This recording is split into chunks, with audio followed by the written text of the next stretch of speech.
आप सभी को सबत मुबारक हो और परमेश्वर का धन्यवाद कि परमेश्वर ने हमें ये मौका दिया कि एक बार फिर हम परमेश्वर के घर में आ सकते हैं, उसके वचनों को सीख सकते हैं और खास करके इस लेसन स्टडी में अध्ययन जो है वो कर सकते हैं। आज की लेसन स्टडी बहुत ही विशेष है क्योंकि आज की लेसन स्टडी का नाम जो है वो बहुत यू नो कंट्रोवर्शियल जो है वो टाइटल है, द कॉस्मिक कॉन्फ्लिक्ट। ये लेसन नंबर 9वां है जो कि पहली क्वार्टरली में है और पहली क्वार्टरली का जो शीर्षक है वो है परमेश्वर का प्रेम और उसकी जस्टिस के बारे में जो है हम सीख रहे हैं। आज जो है हम सीखेंगे किस तरह से एक कॉन्फ्लिक्ट जो है वो इस धरती पर पैदा हुआ। अ, ये बहुत ही विशेष है बिकॉज बहुत सारे लोगों का जवाब सवालों के जवाब आज जो है वो मिलने वाले हैं। सो आप हमारे साथ बने रहें और परमेश्वर के कलाम में जो है वो तैयार रहें ताकि जब कभी आयत आए तो उसको जो है हम पढ़ सकें। पर इससे पहले हम अब आज के लेसन को देखेंगे। हम अपने सिरों को झुकाएंगे और प्रार्थना में जाएंगे ताकि परमेश्वर हमारे बीच में आए और हमें सिखाएं और हम उसमें बढ़ते चले जाएं।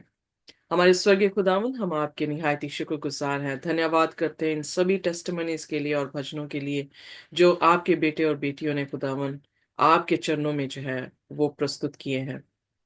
हम ये विश्वास करते हैं खुदावन कि आपके वचन में जैसा लिखा है, जहां दो या तीन मेरे नाम से इकट्ठे होंगे मैं उनके बीच में हूंगा, और हम विश्वास करते हैं कि आप हमारे बीच में हैं। हम बहुत ही पापी गुनाहगार लोग हैं खुदावन, पर आप हमसे मोहब्बत करते हैं। हम आपके शुक्रगुजार हैं, प्रार्थना करते हैं कि आप हमारे पापों को माफ कर दें और अपने पवित्र लहू से धोकर साफ करें। जहां कहीं भी हमारे जहनों में, हमारी सोचों में, हमारे हाथों, हमारे कामों में खुदावन गुनाह है खुदावन, उन सभी को प्रभु जी आप हमारी जिंदगियों से अलग करें, पर आप और आपका आत्मा हमसे कभी भी अलग ना हो। हम इस समय खुदावन इस अध्ययन को पढ़ने वाले हैं और हमारे पास खुदावन आप हैं। हम प्रार्थना करते हैं कि आप हमें सिखाएं ताकि हम सीख सकें। हमें ऐसा दिल दें ताकि खुदावन हम उसमें ये अच्छे बीज को प्रभु जी दे सकें और वो 60 गुना और 100 गुना फल लेकर आ सके। हमें अच्छे कान दे खुदावन, जो एक कान से सुनकर दूसरे कान से बाहर ना निकल जाए, बल्कि खुदावन वो कान हमारे दिल तक, हमारे जहन तक खुदावन आपके कलाम को लेकर आए। हमें ऐसी आंखें, अच्छी आंखें दे खुदावन, ताकि जब हम आपके कलाम को पढ़ते हैं प्रभु, तो हम उस कलाम को अपने जहन में नक्श कर सकें। हर एक तरह खुदावन हमें सुरक्षित करें ताकि खुदावन आज का बीज किसी भी तरह से हमारे जीवन से अलग ना किया जाए। कोई भी टेक्नोलॉजी प्रॉब्लम प्रभु जी आज ना हो, हमारी ये दरख्वास्त है। और हम चाहते हैं प्रभु कि आप हमारे साथ होकर हमें अपने कलाम से सिखाएं। मैं नहीं जानती कि ये सबक मैं कैसे सिखाऊं, पर खुदावन मैं आपको आपसे विनती करती हूँ कि आप प्रभु जी हमें गाइड करें कि किस तरह से इस सबक को हम सीख सकते हैं। हमें ब्लेस करें सभी को, और जितने ऑनलाइन देखेंगे खुदावन वो भी आपके नाम से आशीष पाएं। इस प्रार्थना को प्रभु यीशु के नाम से मांगते हैं, आमीन। सो आज द कॉस्मिक कॉन्फ्लिक्ट, ये सबक जो है आज हम सीखने वाले हैं। और आज की याद करने की आयत जो है वो उत्पत्ति उसका 3 और उसका 15वां वचन है। जब हम इस अध्याय को या इस वचन को पढ़ते हैं तो ये वचन जो है वो बहुत ही खूबसूरत है। कोई भी जन जो है इसे हिंदी में पढ़ सकता है, या सभी जन जो है मिलकर मेरे साथ इंग्लिश में पढ़ सकते हैं। It's all up to you. अगर आपने हिंदी में निकाल दिया है तो आप मेरे साथ हिंदी में पढ़ पढ़ दें। उत्पत्ति उसका 3 और उसका 15 वचन। जी। और मैं तेरे और इस स्त्री के बीच में और तेरे वंश और इसके वंश के बीच में बैर उत्पन्न करूंगा। वह तेरे सिर को कुचल डालेगा और तू उसकी एड़ी को डसेगा। सो ये सबसे पहले जो है मसीयानिक प्रोफेसी जो है परमेश्वर ने खुद की जब आदम और हवा ने पाप कर दिया। हम ऑलरेडी जो है वो उत्पत्ति उसका 3 अध्याय सीख चुके हैं, जहां पर आदम और हवा ने खुदा के हुक्म को तोड़ा, और उसके बाद जो है खुदा ने उस हुक्म के तोड़ने पर, यानी जो मौत लागू हुई है, उस मौत लागू होने का जो रिडेम्पशन उसने प्लान किया था या क्रिएट किया था, उसको जो है यहाँ पर प्रोफेसाई कर रहे हैं। यहाँ पर जो देखने वाली चीज है वो शब्द आपको कौन सा अ, बेहतरीन जो है वो लगा है? सो अगर आप कुछ भी कहना चाहते हैं आप कह सकते हैं। कौन सा की वर्ड है जो लगता है कि बहुत ही हमारे टॉपिक के साथ जो है वो मेल खाता है?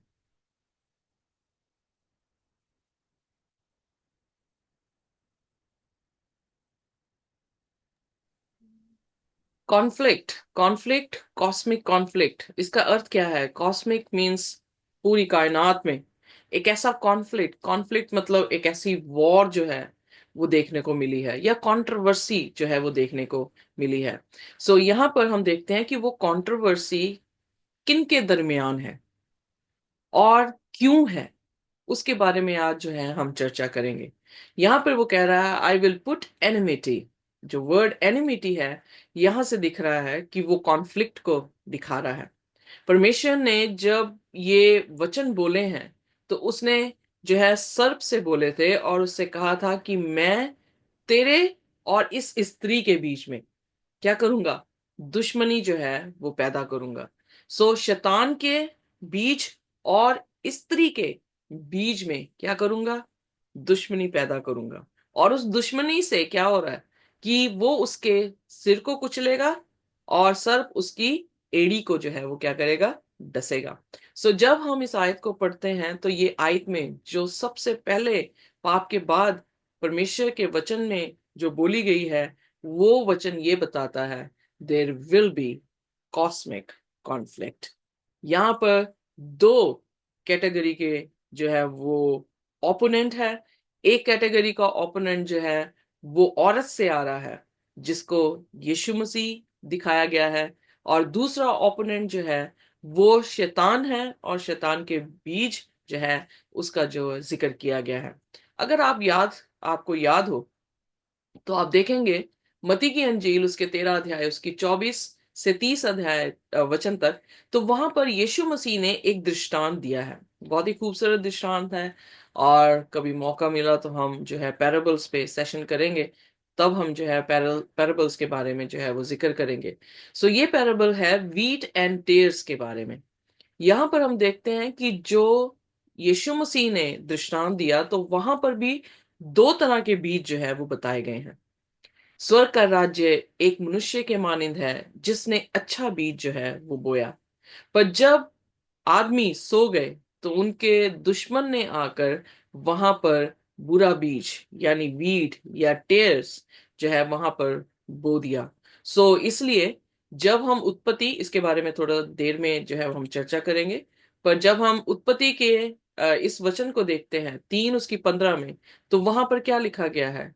स्त्री के बीज और शैतान का बीज। सो दोनों जो हैं वो इस धरती पर आ गए। कैसे आ गए? क्योंकि परमेश्वर ने उनसे कहा था कि तुम भले और बुरे के फल को मत खाना।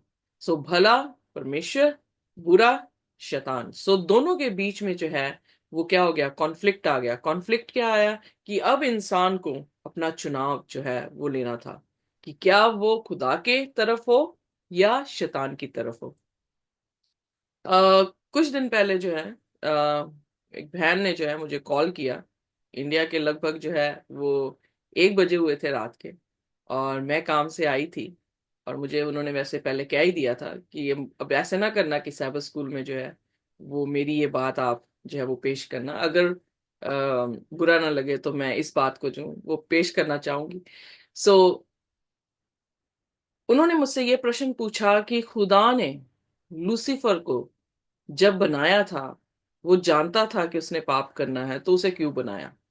दूसरा प्रश्न, अगर बना ही दिया था तो उसने जब खुदा के अगेंस्ट जो बात की है तो वो खुदा ने उसको उसी टाइम खत्म क्यों नहीं कर दिया? फिर आगे भी वो प्रश्न उठा कि जब आदम और हवा को बनाया गया, खुदा जानता था कि इन्होंने पाप कर देना। अगर उन्होंने पाप कर दिया तो उन्हें खत्म क्यों नहीं कर दिया गया? और ये सारा झमेला जो है वो हमारे बीच में क्यों आ गया?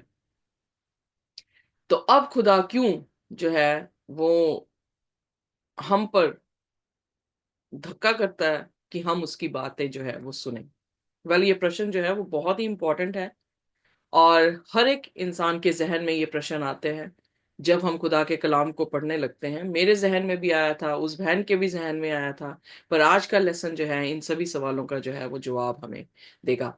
इस बार हम ये देखेंगे कि खुदा का कलाम इस कॉस्मिक कॉन्फ्लिक्ट जो कि खुदा और शैतान के बीच में है, उसके बारे में क्या बताता है, और पवित्र शास्त्र के अनुसार उसका नेचर क्या है कॉन्फ्लिक्ट का, उसके बारे में हम चर्चा करेंगे। संडे लेसन जो है वो कह रहा है an enemy has done this.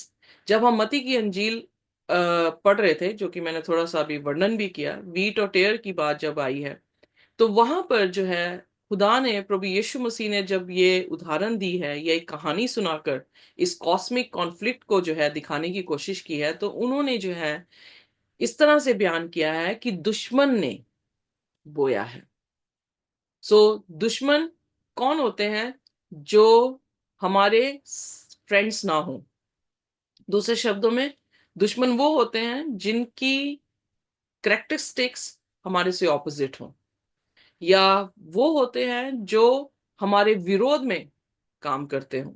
सो जब प्रभु यीशु मसीह यहां पर कह रहे हैं कि दुश्मन ने जो है वो ये वीड्स या टेर्स या जंगली बीज जो है वो बोया है, तो ये स्वाभाविक तौर से समझ आता है कि वो शख्स जो है वो परमेश्वर के फेवर में नहीं है, वो परमेश्वर की खिलाफत में है। और जब वो कह रहा है कि किंगडम ऑफ हेवन, खुदा का राज्य एक मनुष्य के मानिंद है जिसने अच्छा बीज बोया है, तो इसका मतलब कि संसार में या उस राज्य में जो है अच्छा मनुष्य है, वो अच्छा बीज बो रहा है, पर उसके दुश्मन ने क्या किया? उसके बिल्कुल विपरीत जो है वो काम किया, और आ, उसकी जो परिश्रम था, उसका जो हार्डवर्क था, उसका जो एक्टिविटी थी, उसको स्पॉइल करने की कोशिश की गई है। और फिर जो है आगे बाइबल बताती है कि वो जो है बढ़ने लगे, तो उसके दासों ने उससे पूछा कि ये बढ़ रहे हैं, क्यों ना हम इनको उखाड़ दें।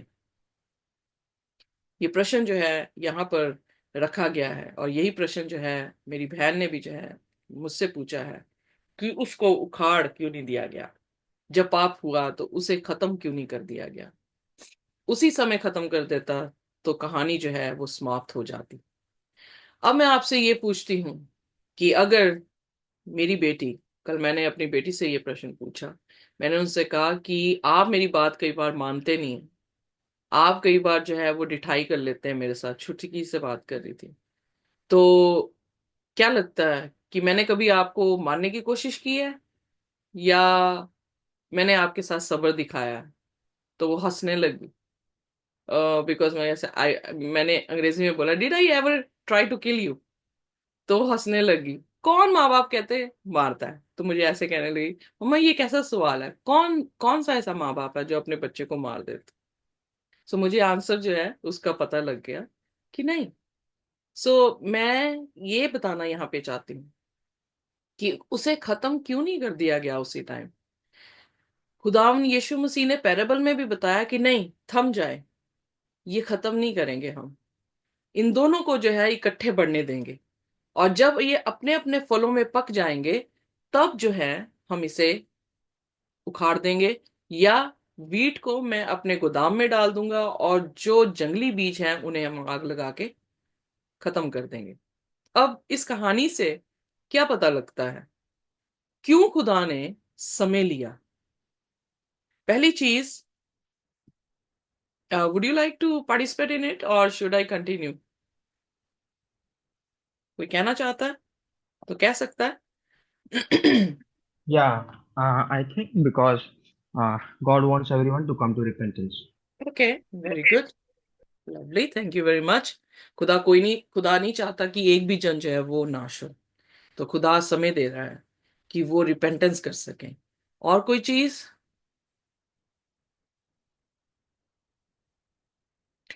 जब हम एग्रीकल्चर वे में अब देखना शुरू करेंगे, जब कभी भी जो खेती कर रहा है किसान, और उस खेती करते टाइम, इससे पहले वो अच्छा बीज बोए, वो हमेशा कांटे, पत्थर या वीड या जंगली बीज को जो है उखाड़ देता है।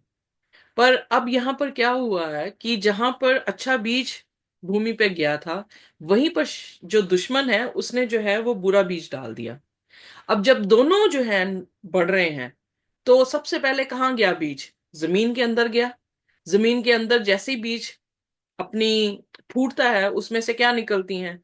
रूट्स निकलती हैं, राइट? और रूट्स जो हैं वो जमीन के नीचे हैं। ऊपर जो है वो दोनों, वीट और वीड, दोनों जो है वो ऊपर आ रहे हैं। जब कभी भी खेती होती है या बीज डाला जाता है, बीज बढ़ता है, तो वो ऊपर से दिखाई देता है बढ़ रहा है, पर जमीन पे भी बढ़ रहा होता है। उसकी जो रूट्स हैं वो इंटरट्वाइन हो जाती हैं, यानी एक दूसरे के साथ जो है वो जुड़े होते हैं। अगर जब वो पल ही रहे थे या बड़े हुए थे और बीच में, यानी सबसे पहले तो रूट ने अपनी डेवलपमेंट की है, सो रूट जो है डेवलप हो गई है, और एक दूसरे के साथ वो वीट की रूट के साथ जो है उनकी जो है क्या कह सकते हैं, अ, मिले हुए हैं। तो अगर वो वीड को या टेयर्स को उखाड़ते तो क्या होता? वीट भी साथ में ही आ जाती।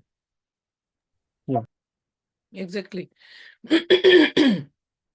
सो फिर राइट टाइम क्या है कि डिस्टिंग्विश किया जाए, और राइट टाइम क्या होगा कि फल जो है वो उनको मिल जाए।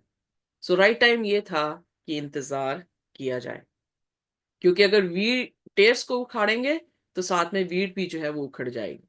अब इसका अर्थ क्या था जो पैराबल में प्रभु यीशु मसीह बता रहे हैं? उसका अर्थ ये था कि अगर खुदावन यीशु मसीह शैतान को, जो कि स्वर्ग की बादशाह में प्रकाशित वाक्य में हम देख रहे हैं 12 अध्याय में, कि उसने मिकाएल से जो है वो लड़ाई की और उसे जो है स्वर्ग की बादशाह से गिरा दिया गया।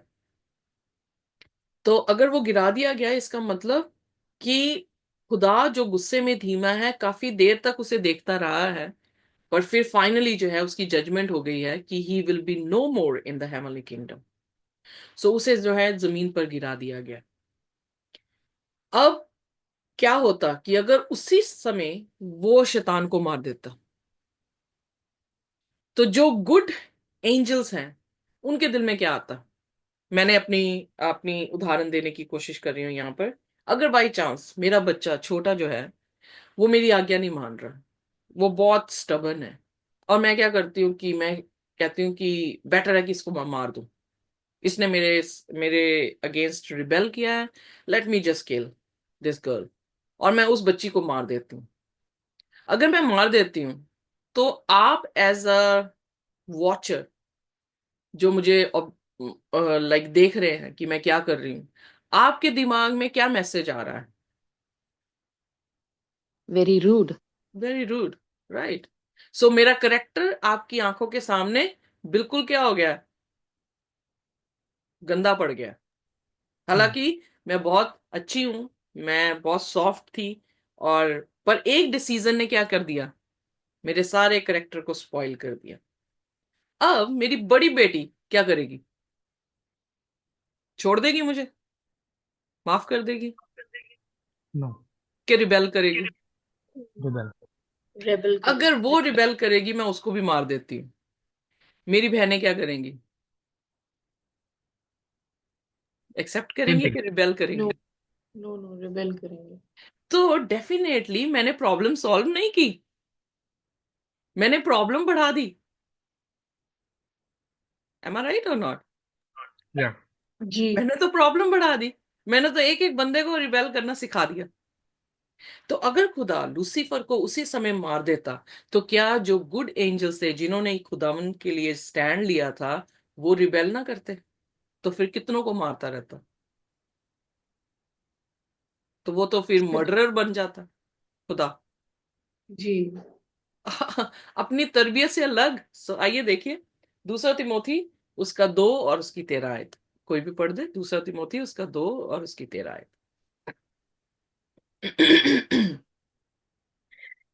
जी। यदि हम अविश्वासी भी हों, तो भी वह विश्वासी योग्य बना रहता है, क्योंकि वह आप अपना इनकार नहीं कर सकता। सो जो वो है उसका वो कैसे इनकार कर दे? अगर बाइबल ये बताती है कि वो प्यार वाला परमेश्वर है, वो गुस्से में धीमा है, वो दयालु है, वो हम पर रहम करने वाला खुदावंद है, तो चाहे वो लूसीफर ही क्यों नहीं था। लूसीफर किसकी क्रिएशन थी? खुदावंद God. यीशु यीशु मसीह की, खुदा की क्रिएशन थी। और अपनी क्रिएशन को, जैसे मेरी बेटी ने कहा, कौन कौन सा माँ बाप है जो अपने बच्चे को मारता है? So what you are talking about mother? So इसका मतलब, अगर लूसीफर ने गलती की भी है, पर अल्टीमेटली फादर कौन है लूसीफर का? So how he Jesus. Can kill him? वो अपने चरित्र का इनकार कैसे कर सकता था? उसे समय दिया उसने ईश्वर की बादशाह में, ताकि वो अपने आप को रेक्टिफाई कर ले, ताकि वो पश्चाताप करके जो है वो संभल जाए। बट लूसीफर के बारे में ज्यादा सीखेंगे बाद में, पर अभी इस बात पे ध्यान दे। बट उसने जो है वो नहीं किया पश्चाताप, और इसलिए आखिर में खुदा ने उसे स्वर्ग से बाहर जो है वो निकाल दिया। अब स्वर्ग से बाहर निकालने का मतलब ये नहीं था कि उसने हमारे लिए ये प्रॉब्लम क्रिएट कर दी। नो, खुदा ने, उसके दिल में आया कि वो वर्ल्ड क्रिएट करे, वो वर्ल्ड क्रिएट करने के लिए आया, और उसने वर्ल्ड को अच्छा जो है वो बनाया। तभी यहां पर आइए देखिए, मत्ती उसके 13 उसकी 37 से 40 जो है, वेल यहाँ पे सिर्फ 37, 2 मिनट, वेट अ मिनट, अच्छा एक एक वर्स करके दिया है, चलो 37 से 40 आयत में जब हम देखते हैं तो हम यहाँ पे पाते हैं कि जो स्वर्ग की बादशाह एक मनुष्य के मानिंद है, जिसने अच्छा बीज बोया है। 37 अध्याय में उसका नाम क्या दिया गया है? Son of man. Son of man किसको कहा गया है? यीशु मसीह को। हम यहां पर से एक और एविडेंस मिलता है कि इस क्रिएशन को बनाने वाला प्रभु यीशु मसीह है। यीशु मसीह ने सब कुछ अच्छा बनाया। जब हम उत्पत्ति पढ़ रहे थे, तो वहां पर भी क्या लिखा है पहले अध्याय में? तो पहले दूसरे अध्याय में हर एक चीज क्या थी? खूबसूरत थी। जैसे जैसे बनाता गया कहता गया अच्छा है, अच्छा है, अच्छा है। जब हवा को बनाकर उसने सारी चीज को कंप्लीट किया, तो उसने कहा बहुत अच्छा है। उसने जो बीज बोया था, उसने जो क्रिएशन की थी, उसमें कोई भी खोट नहीं थी, सब कुछ अच्छा था। बट फिर उसके बाद वो 37 में जो है सन ऑफ टेर्स जो है वो विकेड वन को दिखा रहा है, sons of wicked one. Seed, sons of kingdom, tares are the sons of wicked man, wicked one. अब दो तरह के लोग, सेक्ट जो है वो उसमें से देखने को मिले हैं। किसमें? इस वर्ल्ड में। The field is the world. जो धरती है वो, मतलब फील्ड, जो खेती की फील्ड है वो धरती है। उसमें दो तरह के बीज बोए गए हैं। एक जो खुदा की किंगडम के लोग हैं, दूसरे जो विकेट की किंगडम के लोग हैं, और उनको अपनी चॉइसेस जो है वो दी गई हैं। Every one has a choice. अगर हम विकेटली काम कर भी रहे हैं, अगर किसी भी टाइम हम अपनी विकेटनेस से इनकार करके यीशु मसीह की तरफ अपने ध्यान को करेंगे, तो खुदा हमें क्या करता है? माफ कर देता है। इसीलिए बार बार हम देख रहे हैं कि खुदा यही कह रहा है कि अगर तुम अपने बुरे कामों को छोड़कर मेरी तरफ आओगे, तो मैं तुम्हें क्या कर लूंगा? मैं तुम्हें बचा लूंगा। हम अपनी चॉइसेस के कारण अपने डिसीजन जो है वो बना रहे हैं, और उन डिसीजंस की कॉन्सिक्वेंसेस को हम जो है वो फेस करेंगे।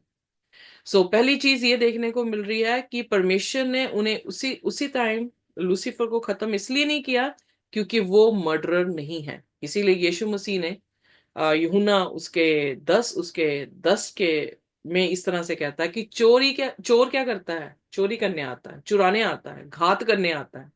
पर मैं इसलिए नहीं आया, पर मैं इसलिए आया हूं ताकि तुम्हें क्या दूं? जिंदगी दूं, और बहुतायत की जिंदगी दूं। अब ये चोर कौन है? यीशु मसीह ने 8 उसकी 44 आयत में, यूहन्ना की 8 उसकी 44 आयत में शैतान को जो है वो कहा है कि ये शुरुआत से घात करने वाला है, ये शुरुआत से ही झूठा है, और ये झूठों का बाप है। Are you getting me? वो अपना इनकार नहीं कर सकता, इसलिए उसने, क्योंकि वो हत्यारा है ही नहीं, तो वो कैसे हत्यारा बन सकता है? एक इंसान ने अगर खुदा के विपरीत आंदोलन किया है या रिबेलियन अपना बिहेवियर दिखाया है, तो वो उसको मान नहीं सकता है। सो उसको क्या कर रहा है, टाइम दे रहा है, हर एक को टाइम दे रहा है कि वो अपने अपने चुनाव कर लें। शैतान अपना मुद्दा दे रहा है हमारे जीवन में, और खुदा ने अपना मुद्दा कलाम के जरिए हमारे सामने रख दिया है, और उनमें से जो है हमने एक्सेप्ट करना है, या हमने देखना है कि हमने किस तरफ जो है वो जाना है। फिर उसने परिभाषा दी, एनिमी कौन है? Enemy is the devil. So शैतान है जो दुश्मन है। अब हम उत्पत्ति की कहानी को बड़ी अच्छी तरह से जानते हैं कि खुदा ने पहले ही उन्हें वार्निंग दी थी कि तुम इस फल को मत खाना। बट अब फाइनली तीसरे अध्याय में आकर शैतान हवा से जब गुफ्तगू कर रहा है, और हवा से ही सीड ने आना था, सो इसलिए हवा को वो पकड़ रहा है, क्योंकि हवा जो है वो वो सीड की माँ है। सो उसको पकड़ रहा है और उसे क्या कह रहा है कि तू इस फल को खा ले, खुदा के जैसे हो जाएगी। अब वहां पर जो खुदा ने कहा है उसकी बात पर विश्वास करना था, या जो शैतान कह रहा था उसकी बात पर विश्वास करना था, ये चॉइस हवा की थी। और हवा ने चॉइस ये बनाई कि उसने खुदा के वचन पर डाउट करके शैतान के बातों पर जो है वो विश्वास कर लिया, और इससे जो है वो क्या हुआ, पाप जो है वो इस धरती पर एंटर हो गया। यानी उसने बीज बोने की कोशिश की जो बुरा था, और अपनी नेग्लिजेंस के कारण हवा ने यह अनुमति दे दी, और उसने अपना बीज, बुरा जो बीज था, वो इस धरती पर बो दिया। अब वीट भी है और वीट भी है, यानी गेहूं भी है और जंगली बीज भी है। सो अब उसने ये नहीं चाहा कि मैं किसी भी तरीके से टेर्स को बर्बाद करते हुए वीट्स को भी बर्बाद कर दूं। जैसे मैंने एग्जांपल दी है कि अगर मैं अपनी छोटी बेटी को मार दूं तो मेरी बड़ी बेटी रिबेलियस बन जाएगी, अगर मैं अपनी बड़ी बेटी को भी मार दूं तो मेरी बहनें जो है वो इसके बारे में करेंगी, और फिर जब वायरल हो जाएगी इस बात को तो पूरी दुनिया ही जो है फ्लैग्स लेके जो है वो रोड्स पे आ जाएगी कि ये इसको खत्म किया जाए, इस औरत को, ये एक के बाद एक को जो है वो मारती चली जा रही है। उस आंदोलन को जो है खुदा ने नहीं करने दिया, और खुदा ने क्या किया, खुदा ने कहा वेट। किस पे वेट करना है? क्योंकि दूसरा करंथियन उसकी 4 उसकी 9 में लिखा है कि we are the spectacles before angels. हर कोई वॉच कर रहा है कि खुदा क्या कर रहा है या क्या करेगा। शैतान भी वॉच कर रहा है, अच्छे फरिश्ते भी देख रहे हैं कि शैतान की फितरत कैसी है, खुदा की फितरत कैसी है, शैतान अगर ये करता है तो खुदा कैसे डील कर रहा है। उसी तरह से हमारे सामने भी पूरा का पूरा खुदा ने अपने स्क्रिप्चर में ये ड्रामा जो है वो समझा दिया है कि हो क्या रहा है। और प्रश्न अंत में मैं ये पूछूंगी कि जब ये सारी आप कॉस्मिक कॉन्फ्लिक्ट को समझ आते हैं तो आपकी क्रिश्चियन वॉक में कितना हेल्पफुल जो है ये हो सकता है। यहां पर हम देखते हैं कि एनिमी ने जो है अपना काम कर दिया और बीज जो है वो बो दिया, और यीशु ने या खुदा ने ये डिसीजन लिया कि वो नाश नहीं करेगा, ताकि उसके भी अच्छे लोग जो हैं वो कहीं इसके साथ नाश ना हो जाए। अगर वो उसी टाइम उसको मार देता लूसीफर को, तो जो अच्छे फरिश्ते थे उन्होंने जो है लूसीफर बन जाना था। उन्होंने सोचना था लूसीफर सही कह रहा होगा खुदा के बारे में, तभी एकदम से झट से खुदा ने इसे खत्म कर दिया। और अगर उन्हें इबादत करनी भी पड़ती खुदा की, तो वो डर डर के करते कि ये कहीं हमें भी ऐसे ही ना खत्म कर देता। डिक्टेटरशिप, जो कोई भी डिक्टेटरशिप करने वाला जो है रूलर हो, उससे लोग क्या करते हैं, डरते हैं, प्यार से नहीं उसकी इबादत करते। खुदा प्यार वाला खुदा है, और खुदा प्यार से ही हमारी इबादत लेने वाला खुदा है, तो उसे डर से इबादत नहीं लेनी थी। तो इसलिए खुदा अपना डिनाई ना करते हुए, अपने करेक्टर का डिनाई ना करते हुए होल्ड पे कर दिया कि मैं अपनी जजमेंट अभी जो हूं वो नहीं सुनाऊंगा। हर कोई खुद निर्णय ले ले कि वो किस तरह से अपना न्याय जो है वो लेते हैं। अगर अगर ध्यान दें तो जो मिलेनियम में हमने पढ़ा था प्रकाशित वाक्य 20 अध्याय में, तो वहां पर किताबें संतों के सामने खोली गई। क्यों खोली गई? ये देखने के लिए कि क्या खुदा की जजमेंट राइट थी। और जब उन्होंने कहा कि नहीं, एंजल्स तो देख ही रहे हैं जब हम भी जाके देखेंगे कि नहीं, खुदा की जजमेंट बिल्कुल राइट थी, उसके बाद हमने देखा है कि जो नया यरूशलेम है वो जमीन पर आ रहा है, और उसके बाद आग और गंधक ने आके दुष्ट और उसके बीज को खत्म कर दिया। Am I clear? Any questions?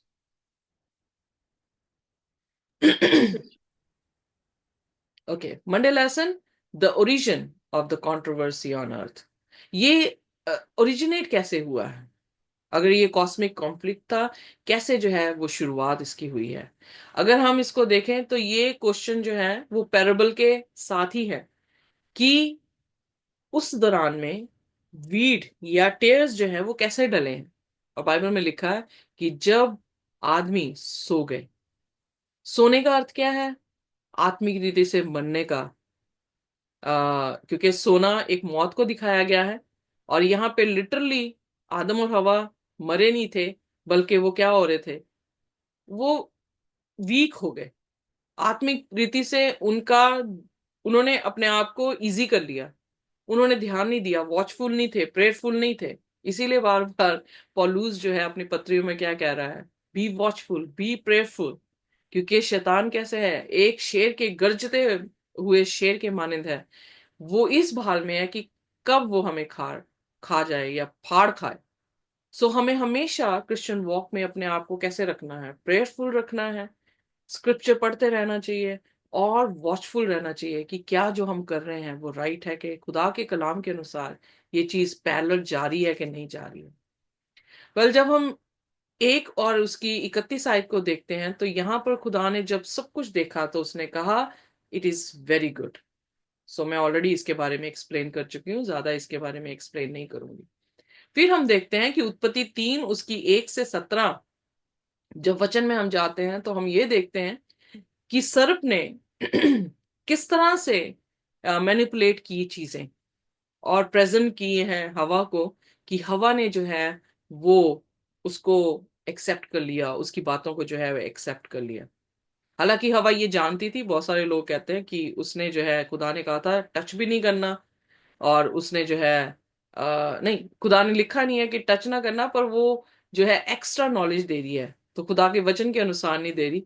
But that is, I I don't agree with them, because वो उसकी सिविरिटी को बता रही है कि it is really sinful for me to eat even touch, I should not. So फिर उसके बाद वो उसे कह रहा है कि नहीं, लुक, कि वो तो जो फल है देखने में बहुत अच्छा है, आंखों से जो है हमेशा पाप अंदर जाता है। It is pleasant to the eye and it is a desirable to make one wise. So उसने जो है वो जीविका का घमंड और फ्लैश का और आइस का जो भी लस्ट था, वो तीनों जो है गुनाह यहां पर उसने प्रेजेंट कर दिए, और उसे मालूम भी नहीं पड़ा। इसीलिए मैं कहती होती हूँ कि इतने वॉचफुल रहना चाहिए, क्योंकि हमें मालूम भी नहीं पड़ेगा कि कब वो हमें बहा के ले गया। इमेजिन करें कि जिस बहन ने मेरे से ये प्रश्न पूछा था, वो इतना मतलब स्ट्रांगली वर्ड्स को यूज करके मुझसे पूछ रही थी कि फिर क्यों क्यों क्यों सवाल थे। अगर उस उन्हें सही जवाब ना मिलता तो मैं आपसे ये सवाल पूछूंगी कि क्या वो मसीह में रह पाती, नहीं। क्या वो क्रिश्चियनिटी में रह पाती, जबकि वो क्रिश्चियन फैमिली से नहीं बिलोंग करती थी। उनके लिए मुश्किल हो जाता, क्योंकि वो शक जो है, उसने क्या करना था, वो शक का बीज जब उसने भूमि पे शैतान ने डाला है, अगर उसे थोड़ा देर और पलपने देते और उसे क्वेश्चन के आंसर्स ना उसे मिलते, तो वो पेड़ बन जाता और वो जो है उसको भी खत्म कर देता। सो खुदा का शुक्र है कि वो चाहे रात के 1 बजे मेरे पास आई हैं, 3 बजे तक हम बातें करते रहे, बट खुदा का शुक्र है कि उन्हें सवाल का जो है जवाब मिल गया। और यहां पर हम देखते हैं कि उसने यही शक का बीज हवा के अंदर भी जो है वो डाला, कि खुदा ने तेरे से कुछ छुपा के रखा है। उसे पता है कि तेरी आंखें जो हैं, your eyes will be open, तेरी आंखें खुल जाएंगी, इसलिए उसने कहा कि ये फल मत खाना। और यहां पर खुदा पर भरोसे, खुदा की बात पर या उसके वचनों पर भरोसा रखने के बदले वो किसकी बात पर भरोसा करगी? शैतान की बात पर। और उन्हें ये कभी नहीं पता था कि नेकेडनेस क्या होती है, नंगापन क्या होता है, पर वो नंगे हो गए। इसी तरह से मैंने कहा कि जब हम उत्पत्ति में कहानियां पढ़ रहे हैं तो हम यही देख रहे हैं कि यूसुफ की जो लिबास था जो उसके बाप ने उसको दे रखा था, उसी से सभी नफरत कर रहे हैं। और जितने दुष्ट के सीड हैं वो उसी से नफरत कर रहे हैं, उसी के कपड़े को जो है वो छीन रहे हैं। क्यों? अगर आत्मिक रीति से उसको देखा जाए तो हमारी धार्मिकता, जो परमेश्वर की धार्मिकता हम पर आके पड़ी है, जो हमारे नंगेपन को छुपा के रखा है, उस धार्मिकता को छीनने के लिए जो है वो शैतान और शैतान के लोग जो है हमारे पीछे पड़े होते हैं, ताकि हम किसी तरीके से अपने करेक्टर को फॉर्म ना कर सकें मसीह के जैसा, और हम अपने आप को जो है वो निकम्मा ठहरा दें। और उस नंगेपन से जब हम प्रकाशित वाक्य 16 अध्याय में पढ़ रहे थे तो वहां पर परमेश्वर ने कहा, देखो मैं जल्द आता हूं, वॉचफुल रहो कि तुम्हारे कपड़े तुमसे कोई अलग ना करे और तुम्हारा नंगापन ना दिखे, ताकि तुम लज्जा लज्जा में ना जाओ। क्योंकि खुदावन यीशु मसीह जब आ रहे हैं तो अगर हमारे ऊपर धार्मिकता के वस्त्र नहीं है, जैसे कि उसने पैराबल दिया जब उसने हाईवे से सभी को बुलाया है, अंधे लंगड़े लूले सब आए हैं, और उसने सभी को वस्त्र दिए हैं कि शादी में जो है वो एंटर करे, पर एक व्यक्ति ने वस्त्र नहीं पहने हुए शादी के। और उससे जब सवाल पूछा गया उसके पास जवाब नहीं था, और उसे जो है दंड दिया गया कि इसे इसे पकड़ो और इसे बांधो और इसे फेंक दो जहां दांतों का पीसना है। वो क्या दिखाता है? वो ये दिखाता है कि जब खुदा हमें देखेगा, इन्वेस्टिगेट करेगा कि ये भोज में आने वाले लोग हैं या नहीं हैं, तो जब इन्वेस्टिगेट करेगा अगर किसी के पास धार्मिकता के वस्त्र ना हुए तो वो क्या करेगा? उसे बाहर जो है वो निकाल देगा। वो सन्स ऑफ किंगडम जो है वो नहीं रहेंगे, यानी वो खुदा के बादशाह के बेटे और बेटियां जो है वो नहीं बन पाएंगे, क्योंकि उनके पास धार्मिकता के वस्त्र नहीं है जो यीशु ने मुहैया किया है। उसकी क्रूस के जरिए से हम पर जो है वो रहमत हुई है कि हमारे पास धार्मिकता खुदा की आई है।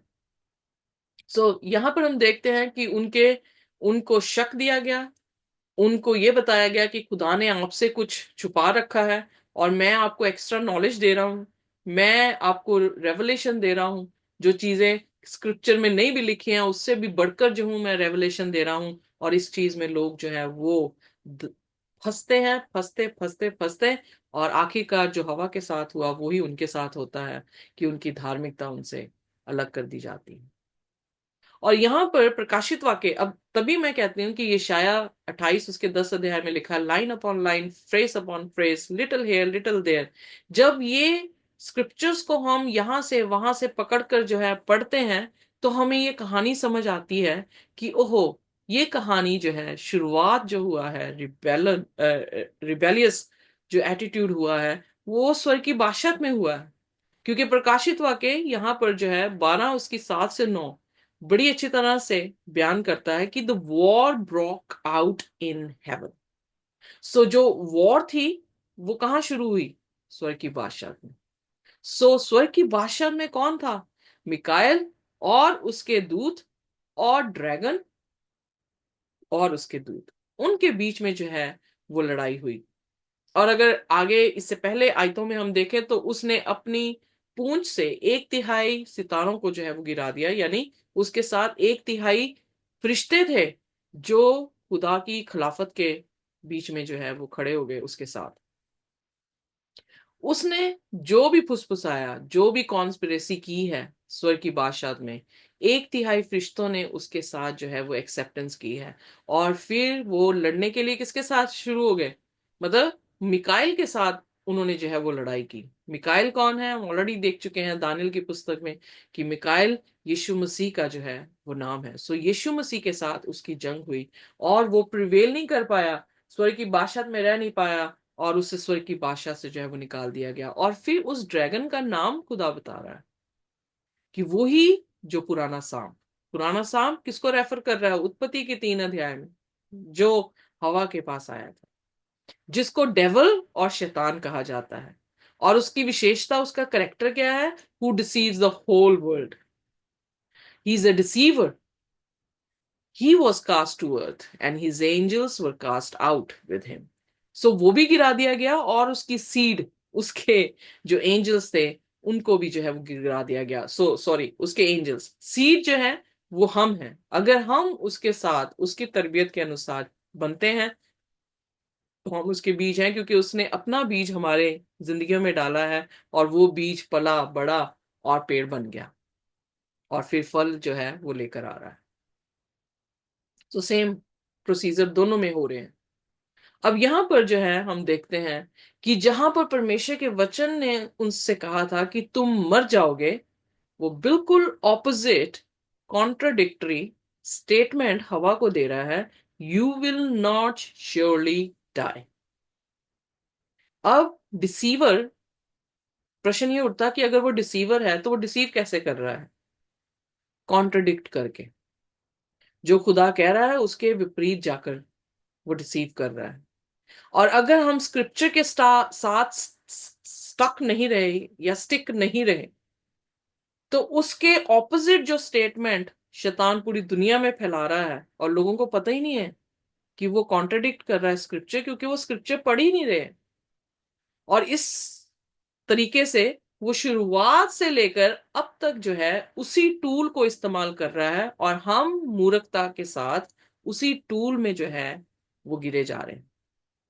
और वेयर एज क्राइस्ट अपने वर्ड्स को जो है वो पेश कर चुका है हमारे पास, उसका कलाम हमारे घरों में आ चुका है, पर उसके कलाम को समझने की ना हमारे पास आत्मा है और ना ही हमारे पास वक्त है। और अगर हम उसको नहीं समझेंगे तो हम उसकी डिसेप्शन को पकड़ ही नहीं पाएंगे कि वो डिसीव कर रहा है। सो इसलिए खुदा के वचन के अनुसार हमें ये देखने को मिलता है कि उसने खुदा के विरोध में बगावत आसमान में की है। और आसमान में जब वो कर रहा है तो वो आसमान में क्या कर रहा था? प्रश्न ये उठता है। अब खुदा का वचन हमें बताएगा कि वो आसमान में क्या कर रहा था। जब हम प्रकाशित वाक्य उसके 12 उसके 9वें में हम ऑलरेडी देख चुके हैं कि वही पुराना सांप जो बाग अदन में था, उसे कास्ट डाउन किया गया है। और फिर उसका जिक्र जो है इजिकियल उसके 28 और उसकी 12 से 19 आयत में, अगर आप हिंदी में पढ़ना चाहते हैं तो आप पढ़ सकते हैं, तो मेरे साथ पढ़ दें। इजिकियल उसका 28 उसकी 12 से 19 आयत, तो वहां पर जिक्र आ रहा है कि वो आसमान की बादशाहत में क्या कर रहा था। आइए पढ़ते हैं। हे मनुष्य के संतान, सोर के राजा के विषय में विलाप का गीत बनाकर उससे कह, परमेश्वर यहोवा यो कहता है, तू तो उत्तम से उत्तम भी उत्तम है, तू तो उत्तम से भी उत्तम है, तू बुद्धि से भरपूर और स्वर्ग सुंदर है। तू परमेश्वर की अदन नामक बारी में था। तेरे पास आभूषण, माणिक, पगराव, हीरा, फिरोजा, सुलेमानी मणि, यशब, नीलमणि, मरकद और लाल, सब भांति के मणि और सोने के पहरावे थे। तेरे डफ और बांसुलियां तुझी में बनाई गई थी। जिस दिन तू सिरजा गया था उस दिन वे भी तैयार की गई थी। तू छाने वाला अभिषिक्त करूब था। मैंने तुझे ऐसा ठहराया कि तू परमेश्वर के पवित्र पर्वत पर रहता था। तू आग सरीखे चमकने वाले मणियों के बीच चलता फिरता था। जिस दिन से तू सिरजा गया और जिस दिन तक तुझ में कुटिलता ना पाई गई, उस समय तक तू अपनी सारी चाल चलन में निर्दोष रहा। ओके, सो यहाँ पर जब खुदा बयान कर रहा है तो उस टाइम के किंग ऑफ टायर को जो है लोकलाइज्ड उस समय की जो है प्रोफेसी हो रही है। पर उस टायर टायर जो है वो एक अन्य जाति के राजा को जो है वो दिखा रहा है, और उसके लिए जो है वो पहलर शैतान को जो है वो बयान कर रहा है, क्योंकि लिटरली वो राजा खुदा के पवित्र पहाड़ पर नहीं था। बट यहाँ पर जो प्रोफेसी की जा रही है वो शैतान की प्रोफेसी की जा रही है, क्योंकि बाइबल में लिखा है कि खुदा ने उसे परफेक्ट जो है वो बनाया था। सो मनुष्य ने जो है धरती पर अच्छा बीज बोया था। सो खुदा की कोई गलती नहीं थी, उसने कोई भी बुरा बीज जो है वो नहीं बोया। पर पिछले दिनों में हमने सीखा है कि खुदा ने हमें फ्री विल दी है, रोबोटिक नहीं बनाया है। सो हम अपनी अपनी इच्छाओं के साथ अपने अपने डिसीजन जो है वो बना सकते हैं, वो जबरदस्ती नहीं करते हैं। फिर 13वें वचन में लिखा कि वो खुदा की बागे बारी में था, यानी गार्डन में था। सो उसके बीच में जो है वो स्पेशल स्टोन्स जो हैं वो डाले गए हैं, जो कि हम ये देख रहे हैं कि यही स्टोन जो है वो नए यरूशलेम की जो है बुनियादों में जो है वो डाले गए हैं। फिर उसने कहा कि जब तू बनाया गया था तभी डफ और बीना जो है वो तेरे में ही सजे हैं। सो ओरिजिनेट कहाँ से हो रही है वो चीज? इसका मतलब उसके पास विशेष चीजें थी, कि पहली चीज की वो सुंदरता में बहुत अच्छा था, उसके पास एबिलिटीज और स्किल्स और कॉम्पिटेंसीज बहुत थी, कि जब वो बोल रहा होगा या गा रहा होगा तो उसी में से जो है वो क्या निकल रही हैं, डफ जो है वो निकल रहे हैं। यानी उसके बीच में से जो है सुर जो है वो भी डिफरेंट तरह के निकल रहे हैं एक ही टाइम में, और म्यूजिक भी जो है वो निकल रहा है। सो आजकल आप म्यूजिकल टॉय, म्यूजिकल डॉल्स जो है वो देखते हैं, पर ये जो है लिटरली लाइवली, मतलब इसकी बनत जो है खुदा ने बहुत ही खूबसूरत जो है इसे बनाया था। और उसे एक नाम दिया गया है द अनॉइंटेड चेरब, जो कवर करता है। अब किसको कवर करता है? अगर हम एक्सोडस को देखें, उसकी 25 अध्याय में अभी थोड़ी देर में तो जाते हैं, तो वहां पर ध्यान देंगे कि ये कौन से चैरुब थे जो कवर करते थे, और उस खुदा ने उसको इस काम के लिए जो है वो बनाया था। यानी उसके अपने पर्सनल जो है वो एक तरह का उसका चैरुब है। फिर उसने कहा कि जब तक तुझ में कुटिलता नहीं पाई गई तब तक तू बिल्कुल क्या था जब से बना था, और जब तक कुटिलता नहीं पाई गई तब तक तू बिल्कुल अपने चाल चरण में पवित्र था। अब यहां पर जो है परमेश्वर बताने की कोशिश ये कर रहे हैं कि मैंने बुरा लूसीफर नहीं बनाया था, मैंने एक ऐसा करूब या चैरुब बनाया था जो मेरे को कवर करता था। ओके, आइए देखिए उसकी एक्सोडस उसकी 25 और उसकी 19 आयत। जी। एक करूब एक सिरे पर और दूसरा करूब दूसरे सिरे पर लगवाना, और करूबों को और प्रायश्चित के ढकने को एक ही टुकड़े से बनाकर उसके दोनों सिरों पर लगवाना। ओके, सो ये करूब जो थे, जब हम सेंचुरी की स्टडी कर रहे थे तो मोस्ट होली प्लेस में जो अहद का संदूक है, जिसमें 10 हुक्म थे, उसमें हरून की लाठी थी और एक मन्ना था, उसके ऊपर जो मर्सी सीट थी जहां पे खुदा का तख्त था, उसके ऊपर 2 करूब बनाए जाते थे। वो ये दिखाते थे कि खुदा के तख्त को कवर करने वाले कौन था? लूसीफर था। सो खुदा ने उसको सब फरिश्तों से बड़ा औदा जो है वो दिया था, कि वो बिल्कुल उसके पास था। और वहां पर हम ये देखते हैं कि इतनी विशेषताएं उसको देते हुए और इतना खुदा ने उसको जो है ब्यूटीफुल बनाते हुए उसने क्या सोचा। कई बार हाँ, हमारी पर्सनल लाइफ में ये एप्लीकेशन कैसे हम ले सकते हैं अपनी पर्सनल लाइफ में? एप्लीकेशन इस तरह से आती है कि कई बार हम ये देखते हैं कि जो हम अचीवमेंट्स करते हैं, उन अचीवमेंट्स को लेते हुए आहिस्ते आहिस्ते हम अपने आप को दूसरे लोगों से परफेक्ट या सुपीरियर समझने लग जाते हैं। हमारी नजरें जो हैं वो हमसे नीचे लोगों के ऊपर होती हैं और अपने आप को हम बेटर समझने लग जाते हैं, बनिस्बत की हमारी आंखें हमसे ऊपर वाले के ऊपर होनी चाहिए, ताकि हमें यह महसूस रहे कि हम अभी भी वीक हैं। ये शायद उसका 14 अध्याय और उसकी 12 से 15 आयत जब हम पढ़ते हैं, तो वहां पर परमेश्वर लूसीफर के गिरने के बारे में जो है वो बताते हैं। सो आइए देखिए, यशाया उसका 14, आप इजिली याद कर सकते हैं। यशाया अगर 14 है, इजिकेल 28 है, तो 14 का जो है वो दुगना है। वो 2 अध्याय जो है वो लूसीफर के बारे में जो है वो बयान करते हैं, ताकि आप कभी भी भूल ना सकें। सो आइए देखिए, यशाया उसका 12 और उसकी 14 आयत से, सॉरी 14 उसकी जी 12 आयत से। जी। हे भोर के चमकने वाले तारे, तू कैसे आकाश से गिर पड़ा है। तू जो जाति जाति को हरा देता था, तू अब कैसे काट कर भूमि पर गिराया गया है। तू मन में कहता तो था, मैं स्वर्ग पर चढ़ूंगा, मैं अपने सिंहासन को ईश्वर के तारागण से अधिक ऊंचा करूंगा और उत्तर दिशा की छोर पर सभा के पर्वत पर विराजूंगा।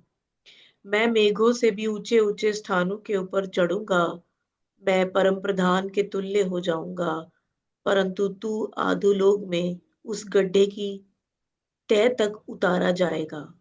आमीन। Amen. सो यहाँ पर परमेश्वर के वचन में उस लूसीफर को जो स्वर्ग से गिराया गया है उसे क्या बोला गया है? Son of morning star. Morning. प्रकाशित वाक्य में मॉर्निंग स्टार कौन है? प्रभु यीशु मसीह। यीशु। सो खुदावन ने भी उसको कौन सा ओहदा दिया है? पुत्र का ओहदा दिया था। ओके, जी बिकॉज खुदा क्रिएटर है। यहाँ पर जो ओपोनेंट्स हैं वो इक्वल पावर के साथ नहीं है। One power is independent power, जो खुदावंद है, इटर्नल है। और एक जो है वो डिपेंडेंट पावर है, बट वो एक्ट कैसे कर रहा है? खुदा के तक पहुंचने की कोशिश कर रहा है। I will exalt my throne above the stars of God, I will ascend into heaven, I will also sit on the mount of congregation. Mount of congregation जब यूब की पुस्तक उसके पहले अध्याय में पढ़े तो खुदा बैठा है वहां पर, और वो खुदा के तख्त को लेने की कोशिश कर रहा है, यानी उसकी डिग्निटी, उसके स्टेटस की उसने कामना कर दी। पर अफसोस की बात, उसने उसके करेक्टर की कामना नहीं की। और इसीलिए, क्योंकि करेक्टर वो खुदा का फॉर्म नहीं कर पाया अपने में, इसीलिए वो जो है नीचे गिरा दिया गया। यीशु मसीह जब इस धरती पर आए तो फिलिपियों उसके 2 में 5 से आगे आयतों को 9 तक देखें तो वहां पे लिखा है कि प्रभु यीशु मसीह ने परमेश्वर होते हुए भी परमेश्वर की तुलना नहीं की। डिफरेंस देखें आप। यहां पर वो परमेश्वर है भी नहीं, लूसीफर, पर वो किसकी तुलना कर रहा है? परमेश्वर जैसे बनने की तुलना कर रहा है। सो बिल्कुल कॉन्ट्रास्ट करेक्टर में है। वो उपाधि, स्टेटस, डिग्निटी वैसी लेना चाह रहा है, पर वो करेक्टर खुदा का जैसे जो है वो फॉर्म नहीं कर पा रहा। इसीलिए उसे जो है स्वर्ग की बादशाह से गिरा दिया गया। What is more important for us? हमारे लिए ज्यादा इंपॉर्टेंट क्या चीज है? क्या रूबीज, गोल्ड और सिल्वर, और या फिर हमारे लिए गुड नेम जो है वो ज्यादा बेहतर है? जब हम नीति वचन उसके 22 उसके पहले वचन को पढ़ते हैं तो वहां पे लिखा है कि अच्छा नाम जो है वो किससे बेहतर है? सोना चांदी जवाहरातों से जो है वो बेहतर है। क्योंकि अच्छे नाम में क्या है? अच्छा करेक्टर है। और अच्छे करेक्टर में क्या है? खुदा उस अच्छे करेक्टर को जो है वो ऊपर उठाता है, पर अगर बुरा करेक्टर है तो उसको जो है वो नीचे गिरा देता है। हमारी भी कोशिश ये होती है कि हम अपना नाम जो है फैला दें, हम पैसा ले लें, हम ये कर लें, हम वो कर लें, पर जो खुदा की नजरों में राइट है उसकी तरफ हमारी तवज्जो नहीं होती। सो शैतान ने भी वही किया, और शैतान आज हमारी जिंदगियों में भी ऐसे ही काम करता है कि हम हर एक चीज को लेने की कोशिश कर रहे हैं, बट हम खुदा की उस फितरत को, खुदा की उस तरबियत को लेने में जो है वो चूक जाते हैं। और क्यों ये सब कुछ कर रहा है? वर्शिप लेने के लिए। इसीलिए जब हम मती उसके 4 उसकी 1 से 11 को पढ़ते हैं तो वहां पर जिक्र आता है कि यीशु मसीह जब बियाबान में थे, शैतान ने यीशु को आजमाया जबकि वो भूखे थे 40 दिन 40 रात। तो वो क्या कह रहा है? वो एक के बाद एक जो है वो खुदा के सामने, यीशु के सामने जो है आजमाइशें लेकर आ रहा है। उसने कहा, अच्छा तू भूखा है? अगर तू किसका पुत्र है? खुदा का पुत्र है तो क्या कर, इन पत्थरों से क्या कि रोटी बन जाए। तो यीशु ने उनसे क्या उत्तर दिया? क्या प्रूव करने की कोशिश की कि मैं खुदा का पुत्र हूं? खुदा का पुत्र होना उसने कैसे प्रूव किया? उसने खुदा के वचन को रख के किया। My friends, this is all what Bible is. Bible talks about Christian walk में खुदा का कलाम हमारे जीवन में ही हमें उसके बेटे और बेटियां होने का अधिकार देगा। कलाम कौन है? प्रभु यीशु मसीह। उस यीशु के हमारे बीच में आना कलाम के जरिए से, और उस कलाम के जरिए से हमारे काम बन जाना, हमें उसके बेटे और बेटियां होने का अधिकार देता है। जब उसने ये प्रश्न पूछा, if you are the son of God, well जब हम लूका उसका 3 उसकी आखिरी आयत को देखते हैं, तो पहले आदम को सन ऑफ गॉड कहा गया है। और सन ऑफ गॉड कहने के लिए जब उसने खाने का आजमाइश हवा के पास जो है वो लेकर आया है, तो उन्होंने क्या कर दिया? उन्होंने वचन को नहीं थामा, वो शैतान की बात को मानकर उस फल को जो है वो खा गए। हवा तो धोखे में आ गई, और जो आदम था उसने जानबूझकर उस फल को जो है वो खा लिया, ये सोचकर कि ये मर जाएगी तो मैं क्या करूंगा, तो मैं भी इसके साथ जो हूं वो मर जाता हूं। सो यीशु ने फिर वहां पर वचन का सहारा लिया। जहां पर आदम गिरा, जहां पर मूसा गिरा, जहां पर सारे इज़राइल के लोग गिरे, जहां पर इज़राइल एक नेशन गिर गया, वहां पर एक स्त्री के बीज ने आकर जो है वहां पे क्या किया? मुकम्मलता जो है वो दिखा दी। और इसीलिए यीशु मसीह को भी वही टाइटल दिया गया, द सन ऑफ गॉड। फिर यहां पर जब वो प्रश्न पूछ रहा है, are you the son of God, क्या do you have the character, can you stand before my deception? Wow! Yeshu ने जब उत्तर दिया, इट इज रिटन, खुदा के कलाम में यूं लिखा है कि मनुष्य रोटी से केवल नहीं, बल्कि खुदा के हर एक वचन से जो उसके मुख से निकलता है वो जीवित रहेगा। सो 3 बार वो यीशु को जो है आजमाइशों में लेकर गया, और तीनों बार यीशु ने ये कहा, it is written, it is written, it is written. खुदा का कलाम हमारी पहचान है। खुदा के कलाम के अनुसार चलना हमारी पहचान है। वो पहचान ये है, we are the son and the daughters of God. Can you say amen? Amen. और फिर उसके बाद जब वो उसे कह रहा है कि लास्ट आजमाइश में लेकर आ रहा है, तो कह रहा, all these things I will give you if you fall down and worship me. अगर तू मुझे झुक के प्रणाम कर दे, मेरी इबादत कर दे, तो मैं ये सारी दुनिया तुझे दे दूंगा। तो यीशु ने उससे क्या कहा? Away with you Satan. तीसरे में खुदा ने उसे बिल्कुल बख्शा नहीं। खुदा ने उसे धुतकार दिया और उसे कहा, मुझसे दफा हो जा, फॉर इट इज रिटन, खुदा के कलाम में ये लिखा है, you shall worship the Lord your God and him only you shall serve. एक ही परमेश्वर है, क्रिएशन को क्यों मैं इबादत करूं? मैं क्रिएटर को इबादत करूंगा। सो जैसे ही खुदा ने उसे दुत्कारा, प्रभु यीशु मसीह ने, बाइबल में लिखा, then the devil left him and behold angels came and ministered to him. और उसी समय कौन आ गया? जब खुदावन यीशु मसीह ने खुदा के बेटे के रूप में इस देह में आकर, जबकि पहले एडम ने जो है वो पाप किया है, रोमियो उसके 5 और उसकी 17 आयत से हम जब पढ़ते हैं, जब पहले आदम ने जो है वो पाप कर दिया, दूसरे आदम ने जब अपने करेक्टर को खुदा के वचन के अनुसार रखा, तो क्या हुआ? स्वर्ग के फरिश्ते जो है उसकी टहल सेवा करने जो है वो आ गए। यकीन जानिए, खुदा के फरिश्ते हमारी टहल और सेवा करने के लिए हमेशा आ जाते हैं, उन लोगों के लिए जो खुदा के कलाम को जो है वो रखते हैं।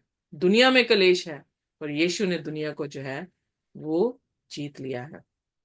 सो यहाँ पर हम देखते हैं कि परमेश्वर ने तभी इफिसियों की कलीसिया उसकी 6:12 में जब पौलुस जो है खुदा के शस्त्रों के बारे में बात कर रहा है, तो वहां पर वो स्वॉर्ड की बात कर रहा है, 2 धारी तलवार जो उसका कलाम है, उससे हम शैतान को काट सकते हैं। बाकी सारे जितने भी उसने you know what you call औजार दिए हैं, वो सब प्रोटेक्शन के हैं। पर शैतान को काटने का औजार कौन सा दिया है? खुदा का कलाम। हालेलुया, आमेन, हालेलुया, आमेन। आमेन। सो Hallelujah. यहां पर हम देखते हैं कि nature of the cosmic conflict क्या था। वो नेचर ये था कि उसने खुदा के, अपने आप को खुदा के यू नो बराबरी में अपने आप को रखने की कोशिश की। और प्रकाशित वाक्य में भी हम यही देख रहे हैं, कुछ अलग नहीं हुआ, वो सेम ही कर रहा है प्रकाशित वाक्य में भी। प्रकाशित वाक्य की हर एक प्रोफेसी में, जब हम 13 अध्याय में भी आए हैं, 17 अध्याय में भी देखा है, 18 अध्याय में भी देखा है, तो हम यही देख रहे हैं कि उसने अपनी छाप, अपना पशु खड़ा किया है, अपनी छाप दी है। और जो कोई उसकी छाप नहीं लेगा उसको क्या कर दिया जाएगा? उसे ना बेचना ना खरीदने का हक दिया जाएगा, उन्हें मार देने का जो है हुक्म दिया जाएगा। क्यों? क्योंकि वो किसके लिए सारा काम कर रहा है? ओरिजिन उसकी नेचर क्या थी? क्यों उसने जो है खुदा के अगेंस्ट बगावत की?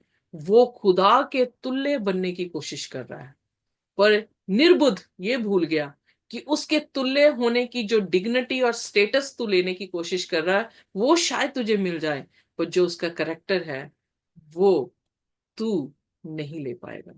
सो इसीलिए बाइबल में लिखा है, यूहन्ना 8 उसकी 44 में लिखा है कि you are of your father the devil. अब बीज जो है वो क्या थे? जो अच्छा बीज है वो खुदावंद यीशु की बादशाहत के लोग हैं। जो बुरा बीज है वो शैतान या विकेट वन के जो है वो लोग हैं। तो यीशु मसीह जब इज़राइल से बात कर रहा है तो उन्हें क्या कह रहा है? उनका पिता कौन है? वो किसके बीज हैं? वो उस मनुष्य के बीज नहीं है जिसने अच्छा बीज बोया, बल्कि उस दुश्मन के बीज बन गए हैं जिसने बुरा बीज बोया। तो इसलिए यहां पर खुदावन यीशु मसीह कह रहे हैं, you are of your father the devil and the desires of your father you want to do. और इसका मतलब जो डिजायर्स हम रख रहे हैं, वो डिजायर्स बता रही हैं कि हम खुदा के लोग हैं या शैतान के लोग। सो हमारा पिता कौन है? क्या खुदावन खुदा है? तो उसका वचन हमारे सिर माथे पे होना चाहिए। अगर हमारा पिता खुदा नहीं है तो हम अपनी इच्छा के अनुसार जो भी करना चाहते हैं हम कर सकते हैं। We are free to do so. He was a murderer. वो शुरुआत से ही क्या है? घात करने वाला है। और शुरुआत से ही वो सच में नहीं बना रहा है, क्योंकि उसमें कोई सच है ही नहीं। वो हमेशा झूठ बोलता रहा है और अपने आप से जो है उसने झूठ बोला है। ही इज अ लायर। वो झूठा है और झूठों का बाप है। सो इसमें खुदा ने कितना साफ तरीके से बयान कर दिया कि उसने जो भी वहां पर कंट्रोवर्सी या कॉन्फ्लिक्ट उसने जो हेवन में क्रिएट किया, वो कॉन्फ्लिक्ट इसलिए क्रिएट किया ताकि वो खुदा का तख्त जो है वो ले सके। बट खुदा इसीलिए धीमा रहा गुस्से में, क्योंकि वो अपने जो तरबियत है उसको डिनाई नहीं कर सकता था। वो जैसा है उस वो वैसा ही रहा, और उसने जो है इसको उसी समय जो है वो खत्म नहीं किया।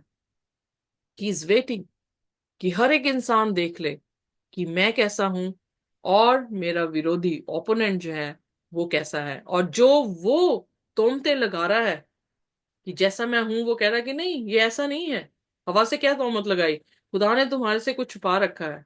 खुदा नहीं चाहता कि तुम्हारी आंखें खुल जाएं। खुदा, ना ना ना ना, तुम मरोगे नहीं, तुम बिल्कुल भी मरोगे नहीं। Are you getting me? यानी खुदा झूठा है। खुदा जो है वो मर्डरर है। खुदा जो है वो जस्टिस नहीं दे रहा, वो तो मर्डर कर रहा है। सो ये आलोचना जो है उसने वहां पे क्रिएट की। इसकी गवर्नमेंट अच्छी नहीं है। हम अपनी गवर्नमेंट जो है वो चलाएंगे, और गवर्नमेंट चलाने के लिए उसने हर चीज जो है वो मैनिपुलेट कर दी। बट खुदा का शुक्र है कि ये कंट्रोवर्सी हमेशा तक की नहीं है। बाइबल में लिखा है कि ये कंट्रोवर्सी जो है खुदा क्या कर देगा? खत्म कर देगा। और इसको जो है खत्म तब करेगा जैसे उसने पैराबल में बताया कि दोनों का बढ़ना होगा, दोनों अपने फलों में होंगे, और उसके बाद वो अपने फरिश्तों को भेजेगा, और जो उसके लोग हैं उन्हें गैदर किया जाएगा। और जब हम मती उसके 24 अध्याय में गए थे तो वहां पे देखने को मिला कि वो गैदर करेगा। पहला थिस्सलुनीय उसकी 4 उसकी 16 में लिखा, वो तुरही फूंकेगा, जो मर भी गए हैं वो भी जी उठेंगे, और स्वर्गीय दूत उन्हें गैदर करके परमेश्वर के साथ हवा में उनकी मुलाकात कराएंगे। और जो दुष्ट होंगे वो छाती पीटेंगे, रोएंगे, क्योंकि उसकी उज्जवल ज्योति को देख नहीं पाएंगे।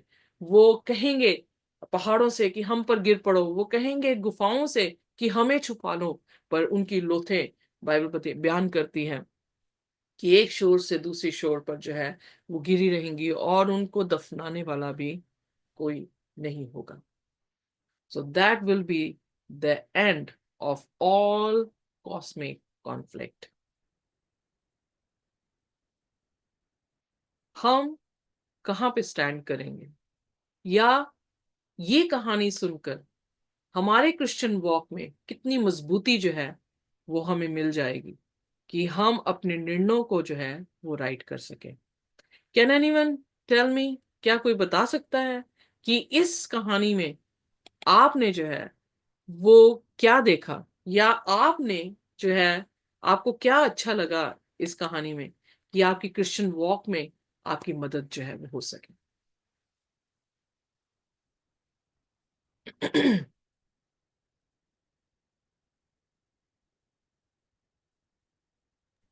Uh, ईगो my personal नहीं होना चाहिए, क्रिश्चियन वॉक में कभी ईगो नहीं होना चाहिए।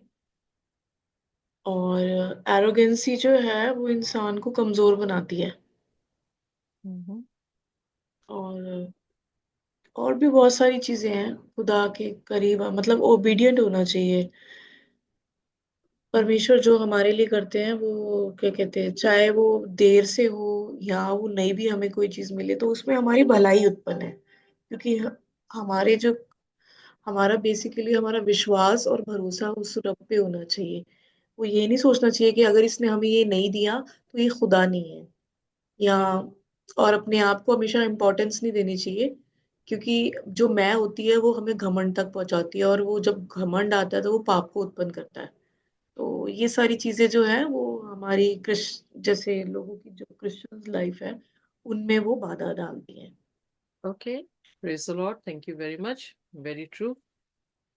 और इस कॉस्मिक कॉन्फ्लिक्ट को जब बिल्कुल सफाई से जो है हमें खुदा का कलाम दिखाता है, तो हमारे कौन से ऐसे सवालात हैं जिनके जवाब मिलते हैं, और कैसे हमें मजबूती मिलती है? Yes sister Tara. Praise the Lord.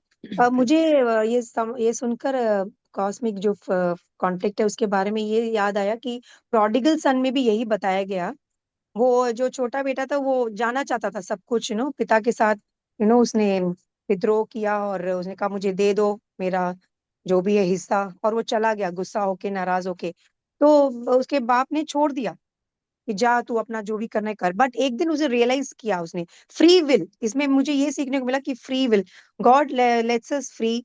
और वो हमारा चॉइस वो हमें दिया उन्होंने चॉइस, तुम चुनो, सही रास्ता ये है, गलत रास्ता ये है, तो तुम खुद ही चुन लो जो भी तुम्हें मतलब सही लगे। फिर बाद में वो रियलाइजेशन आया तो उसने फिर रिपेंट किया, प्रोडिगल सन केम बैक। तो इसी तरह शैतान का भी यही है, वो कभी भी गॉड किसी को फोर्स नहीं करते। तो वही हमें भी यही उन्होंने समझाया, इसमें यही मुझे सीखने को मिला। एंड गॉड लव्स एवरीबॉडी, वो सबसे प्यार करते हैं। और एक पिता एक माता कैसे अपने बच्चों को प्यार करते हैं वैसे ही वो प्यार करते हैं, because he is a creator. तो कभी वो हमें ना लाइक क्या गुस्सा भी हो तो फिर भी वो छूट देते हैं, ठीक है कोई बात नहीं बेटा, तू एक दिन तो आएगा मेरे पास, ऐसे करके वो हमें छूट देते हैं। तो उनका प्यार, उनकी कुर्बानी हमें याद आती है। और ऊपर से free will is the most important thing, उन्हें जो हमें चॉइस जो दिया है।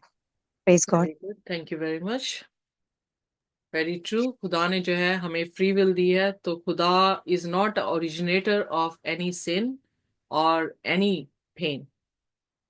यस क्या I want यस अबेस बेटा। इसमें जब वी आर सीइंग दैट दो फोर्सेस वर्क कर रहे हैं, one is truth and second one is lie. तो इसमें personally what I feel in our Christian work कि हम मेनी टाइम हम ये सोचने लग जाते हैं कि व्हाई इट इज हैपनिंग, मतलब परमेश्वर ऐसा है तो ऐसे क्यों कारण दे रहा है। बट आज वी हैव सीन दैट कि God wants everyone to repentance, but हम ये भी देखते हैं that he is a perfect judger. और जिस तरह हमने देखा भी कि जब कार्य में हम पक्ष चुके होंगे तब उसका न्याय किया जाएगा। तो हम ये भी चीज देख रहे हैं। And the hope which we have is that victory is of the truth only. तो ये हमें क्रिश्चियन वॉक में बहुत हेल्प करता है कि जो हमने जिस तरह आपने ये भी बताया कि अगर परमेश्वर उस वक्त लूसीफर को मार देता तो एक गलत इम्पैक्ट उस वक्त तुम्हें पड़ता। तो आज कहीं ना कहीं हम भी ये देख पा रहे हैं कि परमेश्वर अनुग्रहकारी है, एंड विद दैट हम जब क्रिश्चियन वॉक में फेथफुलनेस के साथ इसके साथ चल रहे हैं, इन सब चीजों पे जरूर ये बाधाएं आती है, क्वेश्चंस भी रेज अप होते हैं, बट अगर हमारा फोकस टू गॉड है, परमेश्वर की ओर, so we know that we will get the victory because the truth, जो सच्चाई है वही विजय है, and it will end this cosmic. Thank you very much. क्या मुझे समझ आया वो ये कि जब मैंने ये पीसेस को ज्वाइन किया है और मैंने फुल पिक्चर जो है वो देखी है, तो मेरा प्यार परमेश्वर के प्रति जो है वो और बढ़ गया। कि उसने जो है अपना डिनाई नहीं किया। बेशक उसे आकर अपने आप को खत्म करना पड़ा, आकर अपने आप को लज्जित करना पड़ा, उसे नंगा जो है क्रूस पर जो है वो चढ़ा दिया गया, उसे कोड़े जो है वो मारे गए, उसे थूका गया। जिसने सारी कायनात को बनाया, उसके सामने इंसान क्या था कि वो उसकी सुधि लेता। बट जब मैं ये देखती हूँ कि सब कुछ होने के बावजूद भी वो इतना प्यार कर रहा है हमें, कि हमारे लिए आके जान दे रहा है, ताकि जो कोई उस पर विश्वास करे, दूसरे आदम पर, उसकी संतान बनते हुए उस खुदा के बेटे और बेटियां बन जाएं और शैतान के जंगल से जो है वो बच जाएं। तो इससे बड़ा प्रेम कोई नहीं कर सकता, इससे बड़ी कुर्बानी कोई नहीं दे सकता। सो मेरा उसके सामने सिर झुकता है, उसके चरणों को चूमता हूँ, मेरा दिल उसके चरणों को चूमता है ये देखकर कि मेरा खुदा बहुत अच्छा है, और उसके लिए मुझे मरना भी पड़े तो वो मेरे लिए नफा होगा। सो इसीलिए पौलुस शायद तभी इन सभी चीजों को लिख पाया कि जीना मसीह है और मरना मेरे लिए नफा है, क्योंकि मैं किसका बेटा हूँ, बेटी हूँ। मैं खुदा का बेटा और उसकी बेटी हूँ। Thank you very much. खुदा हम सभी को आशीष और बरकत दे। सो आइए अपने सिरों को झुकाएंगे, और कोई भी जन किसी भी भाषा में अगर दुआ करना चाहता है तो वो हमारे साथ दुआ कर सकता है।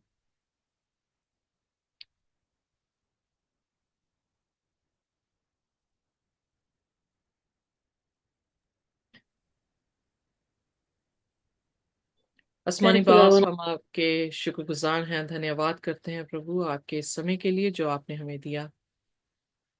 बेशक हमने थोड़ा ज्यादा टाइम लिया, पर खुदावन ये जानना हमारे लिए बहुत जरूरी था, क्योंकि जब हम मसीह में बढ़ते हैं तो शैतान ये बीज हमारे जहनों में डालने की कोशिश करता है, ताकि हम आपसे नाराज हो जाएं और आपको गलत समझें और आपको छोड़कर चले जाएं।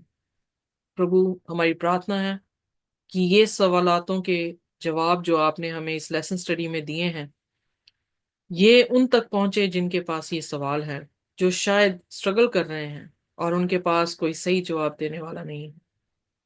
हम भी खुदावन इतने अच्छे नहीं हैं कि हम किसी की जिंदगियों के सवालों का जवाब दे सकें, पर आपका वचन बहुत खूबसूरत है, और हम आपके सामने अपने सिरों को झुकाते हैं, आपकी इबादत करते हैं, आपके कदमों में बैठकर खुदावन आपके कदमों को चूमते हैं, अपने आंसुओं से आपके कदमों को धोने धोने को दिल करता है, क्योंकि हम देख पा रहे हैं कि आप कितने प्यार वाले परमेश्वर हैं। आप में कोई बुराई नहीं है, और हम जो पीड़ा में हैं, हम जो दुखों में, तकलीफों में, बीमारियों में हैं खुदावन, वो हम जानते हैं कि आप हमें नहीं दे रहे हैं, बल्कि खुदावन हमारे ही माँ बाप ने जब निर्णय लिया है तो हम पर ये सारी चीजें लागू हो गई। पर फिर भी आप अपने तख्त पर बैठे नहीं रहे खुदावन, आप हमारे पीछे ही इस पाप वाली दुनिया में आए, और आपने सब लज्जा को सहा हमारे लिए, क्रूस सही, और तीसरे दिन जी उठे और बाप के दाहिने हाथ जाके बैठे हैं, ताकि दूसरे आदम के जरिए से जो कोई भी विश्वास करे वो भी ईश्वर की बादशाहत में उसके दाहिने हाथ जाके बैठ सके। हम किसी भी तरह से डिग्निटी, स्टेटस को नहीं लेना चाहते प्रभु, हम आपके करेक्टर को लेना चाहते हैं। प्लीज अपने करेक्टर से हमें भरें, जैसे आप प्यारे हैं, जैसे आप हलीम हैं, जैसे आप माफी देने वाले परमेश्वर हैं, और बहुत सारे खूबसूरत कैरेक्टर्स आप में हैं खुदावन, हम में भी डालें, ताकि आपका आत्मा हमसे कभी भी अलग ना हो। आप हमारे में रहें खुदावन। दुनिया की ऐशो इशरत और दुनिया के सोना चांदी खुदावन हमें नहीं चाहिए, हमें सिर्फ प्रभु यीशु मसीह चाहिए। और खुदावन, आप हमारे जिस्मों में, हमारे देह में अपना मंदिर बनाएं, आप वास करें और हमें बरकत दें। इस प्रार्थना को हम यीशु के नाम से मांगते हैं, आमीन।